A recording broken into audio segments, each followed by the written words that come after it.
bankruptcy is a great tool in certain circumstances, but it is overkill, expensive, and unduly complicated in many circumstances.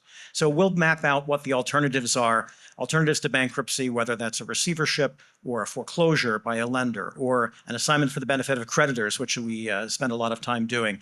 So Aaron will bring me in. One of the things that we'll do is we will shop the company's assets in a parallel process. We'll run a mini investment banking process where a full investment banking process may have already been tried, but now we're having a different conversation.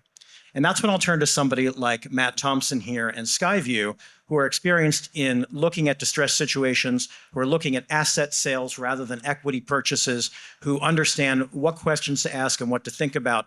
So let me ask Matt directly. Matt, what do you look for? What will you consider? What are the key metrics, perhaps? What kind of things scare you away, and what kind of things don't scare you away? Hello, great being here today. So throughout my career, I've looked at a lot of distressed businesses, and we've bought things out of bankruptcy, bought them through ABCs, and also Article 9 situations. And as Nouriel Roubini was mentioning, the economies are very cyclical, and you see these patterns, that the railroad boom, the railroad bust, the telecom boom, the telecom bust. We're probably going to see an AI boom and an AI bust. But through those cycles, great companies are formed. Right now there's hundreds or thousands of AI companies. Those companies, some of them are going to create great technologies.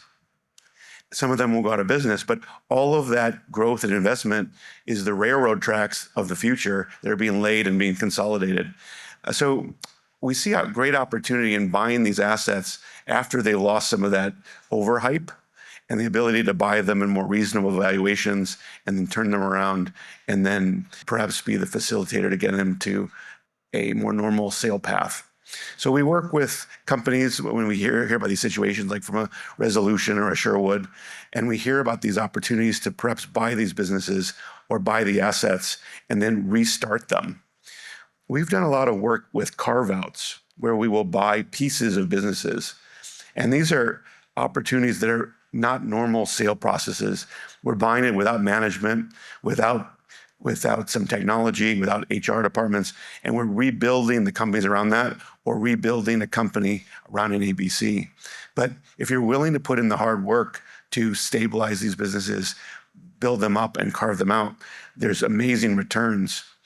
Sometimes you can buy these assets for near zero, things that were trading at hundreds of millions of dollars or billions of dollars just a couple years prior.